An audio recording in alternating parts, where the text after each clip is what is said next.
Hello. Hi, hello. So, welcome to the HSE Half Hour. My name's Lauren. I'm the Head of Networks and Communications here at Executive Network Group. Myself and my colleague Laura are going to be bringing you a half-hour live show every month on all things recruitment and safety. So, Laura, do you want to introduce yourself? Yeah, absolutely. So hopefully most of you know me, but I'm Laura Aucott. I am Associate Director at HSE Recruitment and Executive Network Group. I still have a day job, so I still recruit health and safety people every day, have been for the last 12 years, but because of the directorship, I get to do loads of fun stuff as well. So like doing these talks and speaking at events and things like that. So yeah, really excited to be back again.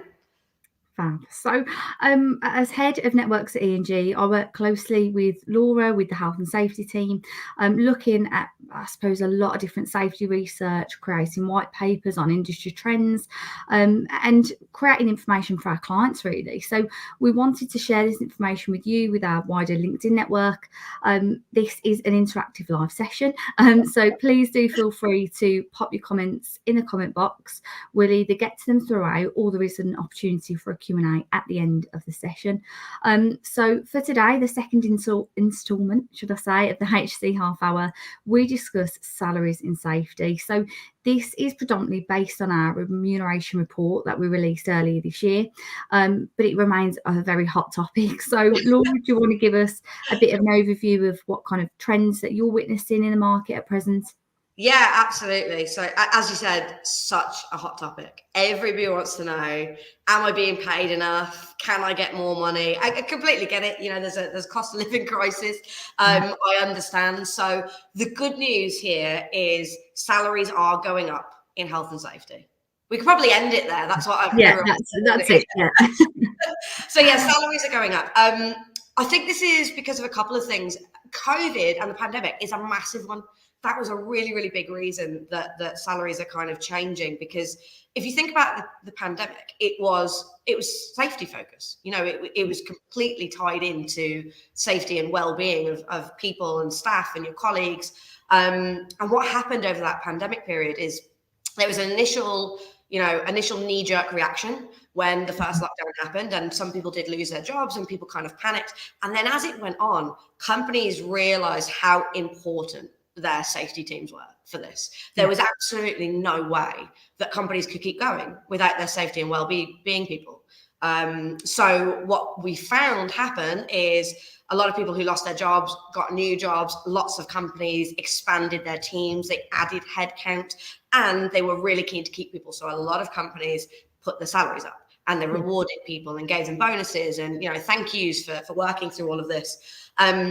And I think it's really, really reflected in a culture thing as well. Most of our clients now just get it. They just get that safety is important. You know, it's something that we've been really working on for such a long time, you know, us and a lot of people in the safety industry, is to try and get safety recognized as how important this is and how intrinsic it is for a business. And that really became apparent, and clients are kind of cottoning on to that now. So that's absolutely pushing salaries up, which is great. What also is happening though is that a lot of candidates and a lot of professionals are a little bit reticent to move at the moment. A lot of them, like I said, got treated really well, you know, through the pandemic. So they are quite happy where they are. They're not necessarily looking. They're not looking for a move. But also with things changing so quickly in the UK, we've got, you know, the recession, we've got the inflation numbers going up by the second, it seems. Oil and energy prices are going up. Cost of living is changing daily. People don't want to move for, you know, $1,000 or $2,000 extra. That's not worth it. It's very much better the devil you know. So absolutely, we're finding now it's almost impossible to recruit from advert alone. We've got to go headhunt people. We've got to go tap people up. It's got to be about the company, the culture. You know, people are really, really interested in the values and what else it's going to give them. And if they are moving for cash, £1,000 or £2,000 is not going to do it. You know, people are looking for bumps. If I'm going to move, if I'm going to uproot my life, I'm going to change companies, I need a really, really good uplift in salary. The good news with that, I think, is that there's lots of opportunities out there for you to do this. Everyone is hiring, which is fantastic. Every single company wants safety people. They want to increase their teams. They want to, bolster the support they've got in terms of safety and well-being. So there's lots and lots of opportunities out there. What that means is that the candidates who are active in the marketplace, they typically have a number of things on the go at one time. They're not just they're not just interviewing with one client. They're seeing what's out there, as you absolutely should. They've got their fingers in lots of pies. They're testing out different companies, different cultures, and that means we're often getting into kind of bidding wars as well over people. Definitely. So it's all good news. Like I said, everything is going up. There's loads and loads of opportunity, but it's a slightly different marketplace in that, if you are a client looking for someone, we've got to go out and headhunt. You can't just put an advert up. You're probably going to have to think about who you hire in a slightly different way. But we can talk a bit more about that later as well. Yeah. Okay, fab. We have had a great question already. So is the market driving unrealistic expectations by candidates? Because I think we have seen a bit of a power shift, if I'm able to say that, candidate is king. And, we've heard a lot of these phrases in recruitment of late. So would you agree with that? Do you think the market is driving unrealistic expectations by the candidate side? I wouldn't necessarily say unrealistic. I think there are some people out there that are, they're aware, like you said, that candidate is king and they are using it to their advantage. I think clients they're still very keen to not overpay. If you are a 30K candidate and you have the experience of a 30K candidate, you can go out there and try and get a 60, 70K job all you want, but that's probably not going to happen. But like I said, what is happening is that clients are just being more open to who they look at. So, if it's a manager role, they'll look at people that can develop and things like that. So it is being driven by the candidates, but I don't think it's unrealistic. I think the safety market has needed this for a long time. It's needed that shake up. And I think salaries are pretty much exactly where they need to be. Okay, fab. So if, from a candidate perspective then, if I wanted to position myself for a pay rise, how is it best to do that, Laura? What's your advice? Okay. It's my favourite topic. If you know me, you get bored of me talking about this.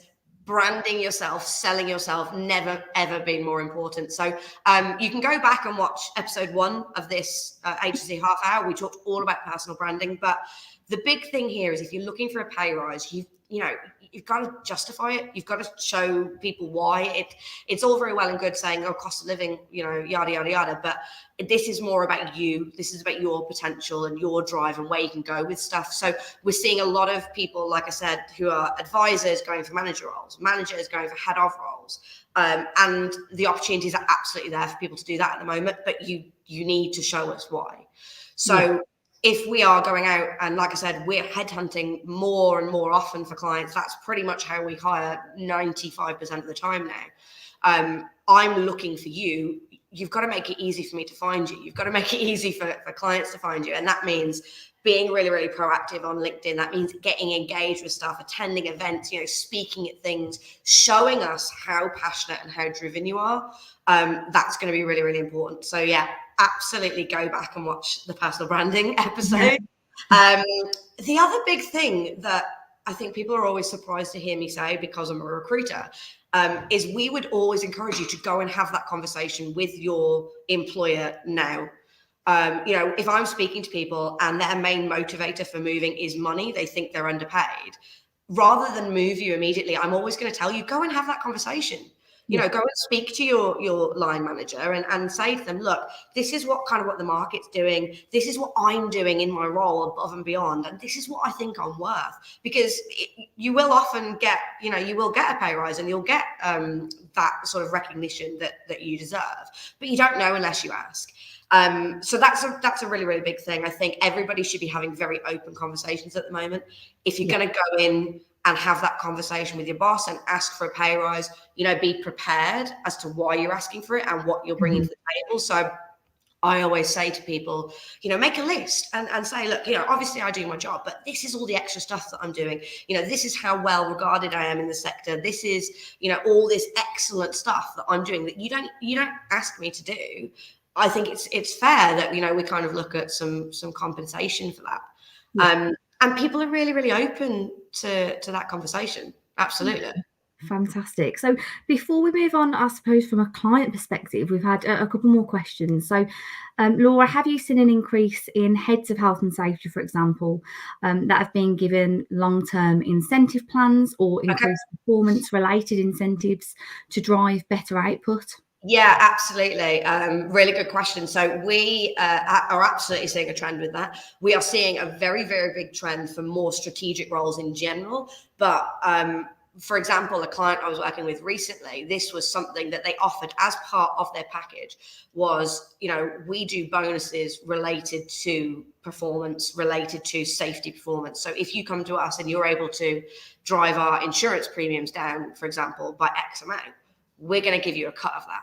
So it's definitely a trend at the moment that they want to incentivize people to get better, to think bigger, to think outside the box. So yeah, I think it's just a really exciting time in health and safety.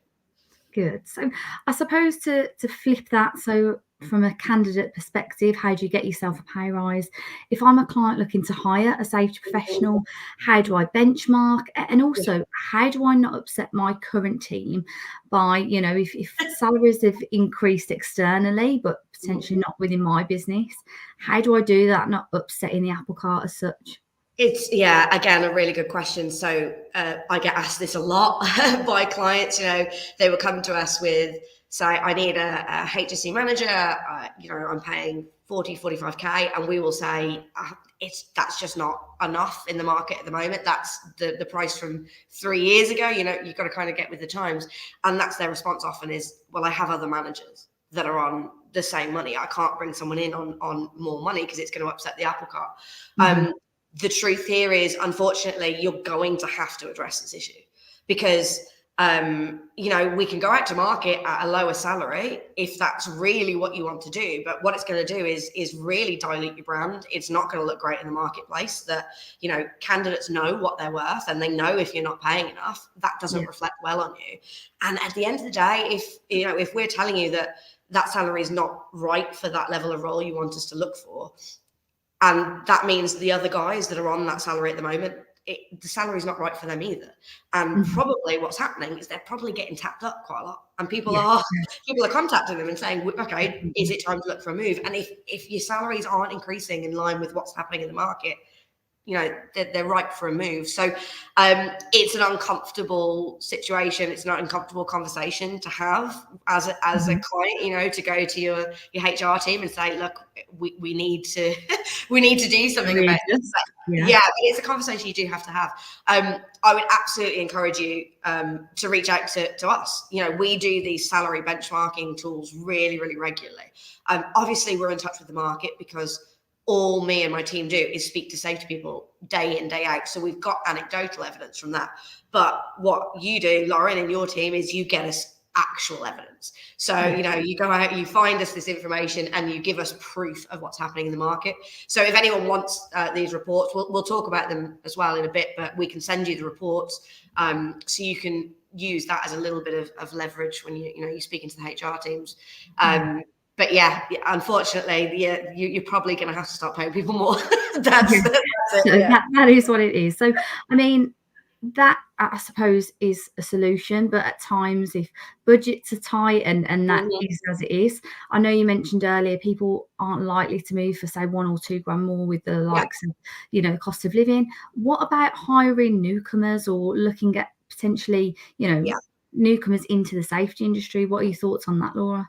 Absolutely. So we are really, really recommending this to a lot of clients at the moment, is to hire for potential. This is a great opportunity to get in on the ground floor with some candidates that you may previously have not included because they might not be the right qualification level, they might not have the right number of years of experience. This is a great opportunity to change your thinking about this. So a lot of our clients, for example, that are looking for advisors, what we're suggesting to them is, okay, rather than a ready-made advisor who's got 5-6 years in experience, why don't we look at someone a bit more junior that can grow with the company? And then what's great about that is, they're coming in, you're getting to develop new minds, you're going to get to kind of put your way of doing things into their processes as well, and they're going to grow with you as you and the company expand. So I think that's a fantastic opportunity. And the same goes at the higher end of the market. We're still encouraging people to recruit on potential. So a couple of the more senior director roles that I've recruited recently, we've looked at heads of that are ready to make that step, because as we said earlier, people don't want to move for a like for like. It's almost impossible to move someone for a sidestep. But if you've got a really fantastic head of or senior manager that has got the drive, has got the passion, and is able to make that leap, this is the time to take the chance on them. And what's great about that is, you could take a chance on someone, you develop them, you get that mentor-mentee relationship. They take your company to new places that you never knew it could be. If you look at people outside of industry, they bring different ideas. It's a great time to shake things up. Yeah, I totally agree. We have had one comment before we move to the remuneration report, Laura, which is, a little bit of perhaps a devil's advocate comment of, it's all well and good hiring people for potential, but what happens if a new manager was to come in and thinks that, that potential isn't quite at the right competency level, decides that they don't fit? I think that would probably be like an internal conversation to have, an internal training need as well. Yeah, absolutely. That would rely on internal conversations. But the big thing is, when we say about recruiting on potential, the main thing we're looking for there is culture fit. Yeah. Because, we're saying, okay, you wanted someone with diploma. Why don't we look at people that are working towards the diploma or who are just starting on that journey? So to make sure that fit is right, we're going to focus massively on culture. We're going to make sure those values aligned, because that's the important bit. You can develop the skills and they can learn and they can do further qualifications, but the culture fit has to absolutely be right. So when you hire on potential, it is always a little bit of a risk. But I do think that the reward outweighs the risk at the moment. Yeah. Okay, fantastic. So shall we move on and discuss our kind of remuneration report? Yeah, good idea. Actually, if you could kind of talk us through the report, because we put it together, that would be really, really good. Yes. So I will pop a link to the report in the comments so you can download this and have a look through at your leisure. But essentially, myself and my team collated this report using data from surveys, reaching out to our network within the HSE leaders community that Laura's put together, everything from online cross-referencing, utilising sources such as Indeed, Glassdoor, Horsefly. We were able to collate our own data. We focused on 4 different levels. So we looked at advisor, manager, head of, and also director of safety. And we did dissect this by region, just because naturally, certain geographics in the UK, this is all UK based as well, have, London waiting, etc. So what we looked at as well, aside from just salary, is the gender disparity, so the gender split. We asked people, how many years of experience that they have, and we also asked, do you feel fairly remunerated, as well as some protected characteristic questions. So we asked, sexual orientation, religion, disability or health conditions, how they would describe their religious kind of status, and also their ethnicity as well. So this gave us a real clear view of the market, of the split, and we collated this information together at the start of the year. So this was January. We have got another report coming for 2023 with, of course, updated salaries. But yeah, that's how we put it together and what that looks at. Yeah, and I think these reports are really, really useful. The reason we do them so regularly is like I said, we've got the anecdotal evidence from talking to people day in, day out, but we know clients and HR departments and FDs, they like proof. So, that's what these are really, really useful for. So I think if you have a look at the HSE advisor, this will kind of demonstrate exactly what we're saying about, not moving like for like people at the moment. So if you take an advisor in the Midlands, for example, you can see the range we got there was 25 to 55. It's always going to be quite a big range, because you will always get the odd person who is massively underpaid and the odd person who is overpaid. But the averages are pretty bang on for what we're seeing in the market. So the average in the Midlands for an advisor is coming out at 40K. So this exactly shows what we were talking about. If I've got a client that wants to recruit an advisor and their budget is 35 to 40K, yeah, you're not necessarily out of budget. You are in the right area. But if somebody's already earning that, which the data shows they probably are, it's very, very difficult to move them. You know, if someone is earning 40K and I want to move them over here for 40 and they've been with their company for 5 or 6 years, better the devil you know at the moment. It's a tough sell. And this is why we're saying about that sort of looking at potential thing. You know, looking at someone who's maybe more junior who can step into this. And I think what was quite interesting as well is there was only 17% of our respondents thought that they were being paid fairly at this level. So there's, you know, even with these looking at, you know, these salaries are inflated from the last sort of 2 or 3 years we've seen, people still think that they're a bit low. So there's definitely, I think, going to be more movement next year. Definitely. That is a real kind of interesting response. And I think, you know, when we talk about managers in a moment, it shows that as we kind of climb up as such in terms of level, that changes, doesn't it? The reflection really of are you happy with your remuneration? It does tend to change. But yeah, that's really interesting. In fact, let's have a look at the manager one since we're talking about it, because it is quite interesting. So again, if we look at the Midlands as an example, you'll see again the range quite wide. You got 36 up to about 74, but the average is again pretty bang on about 55. So we're having the same problem here. You know, you're looking for a manager, you're saying, well, I can pay 45 to 55. 2 years ago, no problem. But at the moment, most people are already getting that.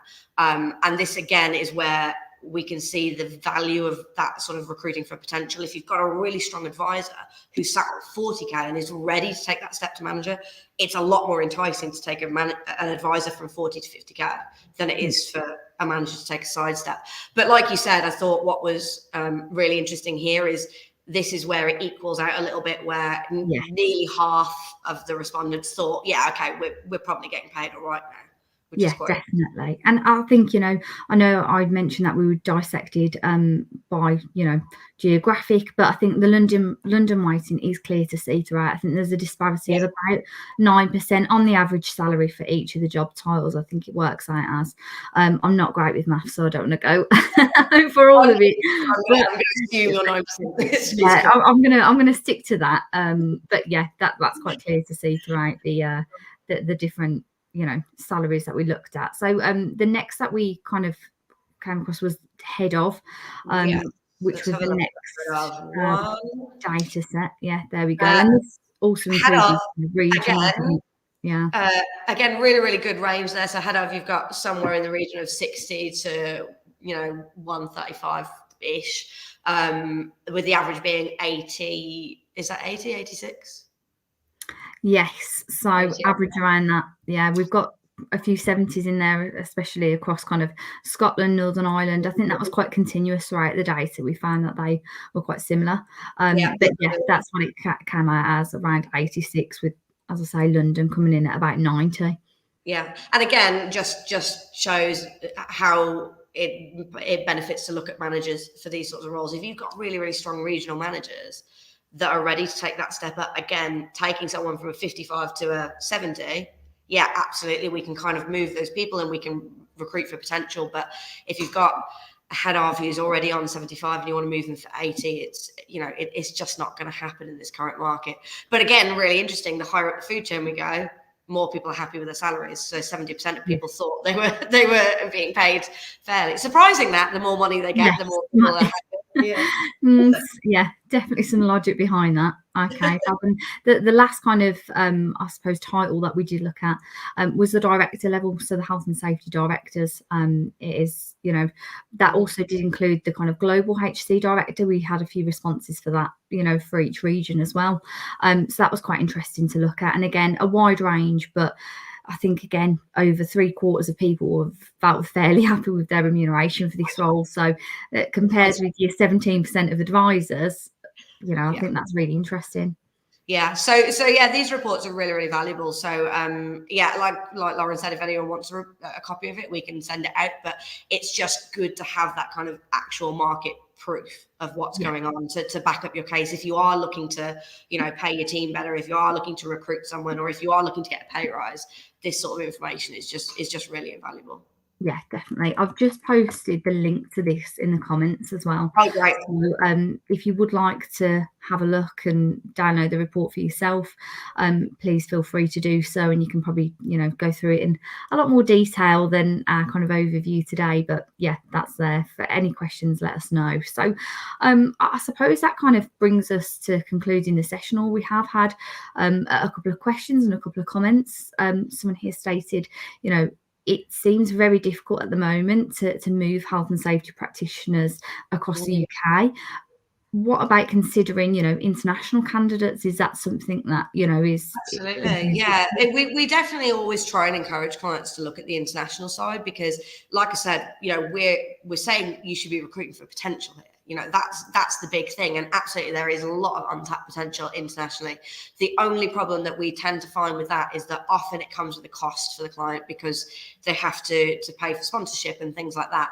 And that's sometimes the kind of the deciding factor when, if they're looking at budgets and they're saying, right, okay, I've got to up my salaries from where I thought they were, and then I've got to put additional budget on top for international. That tends to be the kicker. But yeah, absolutely. If we can encourage them to look at those as options, we do. Yeah, definitely. So, I think from today, what we've had a view of is the overall remuneration. I think within what a lot of our other sectors are seeing is difference in benefits to both retain and also attract people. Are you seeing any kind of, difference with the benefits package in health and safety, Laura? Yeah, that's an interesting one because, like you said, because we're part of a group of companies, I know in some of the other areas they are sitting that in HR and in procurement and things like that. In health and safety, the traditional benefits are staying fairly steady at the moment in terms of car and healthcare and all of that. But the thing that is really, really important and that has changed a huge amount is the flexibility over work from home. Even just changing the start time so people can drop their kids off. This was a huge hangover from COVID again. A lot of clients realized that they were able to offer this during COVID, and it's a big sell. So if you are struggling to move on salaries, if you're struggling to move on other benefits, if clients are able to offer some sort of flexible arrangement in terms of work from home or different start times or whatever it might be, that's a really big benefit at the moment. Yeah. Definitely. So, from today, I've picked up a few things, certainly. What I'm definitely taking away from today's session is if you're looking to hire, speak to us. I'm saying us, Laura, and my team, to get accurate representation of the market, get the information, help you benchmark and understand before you even put that kind of specification together. You can get a real understanding of, as you mentioned, newcomers into the industry, what that could look like, how to shape your business with future talent. If you're looking to step up and enhance your kind of personal brand, firstly, go back and watch our first half hour. But secondly, to show that you're competent and I suppose worthy of that pay rise and what that looks like, it is about enhancing your personal brand and getting that across to a potential employer. And thirdly, I think, which many people probably wouldn't expect you to say, Laura, was, from a candidate perspective, speak to your manager firstly before going out to market. If money is the key motivator, then have that internal conversation, because you might be surprised, you might get what you want rather than having to explore externally. That's a good place to start. So that's what I've gathered from today, and thank you everyone for your input throughout. So Laura, what are we discussing next month? You'll have to remind next month. Okay, next month will be a really interesting one. So we're going to talk about diversity in safety. Another of my favorite topics. You'll hear me banging on about this all the time, but we've got some further reports that really focused on diversity and what's going on in the market at the moment. So we're going to talk about the facts. What are the facts? What's happening? Is there an issue? If there is an issue, what do we do about it? And we're going to give you just some tips, hopefully, that you can kind of take back to your workplace to help increase diversity, maybe help get it on the agenda. So yeah, it will be a really interesting one next month. Lovely. Well, thank you everyone for your time. The link to the report is in the comments. Anything that you need from me and Laura, give us a shout. But yeah, I think that's us pretty much on time and done for today. On time, yeah, well done. Well, hopefully we'll see you next month. Yeah, see you next month. Thanks. Bye.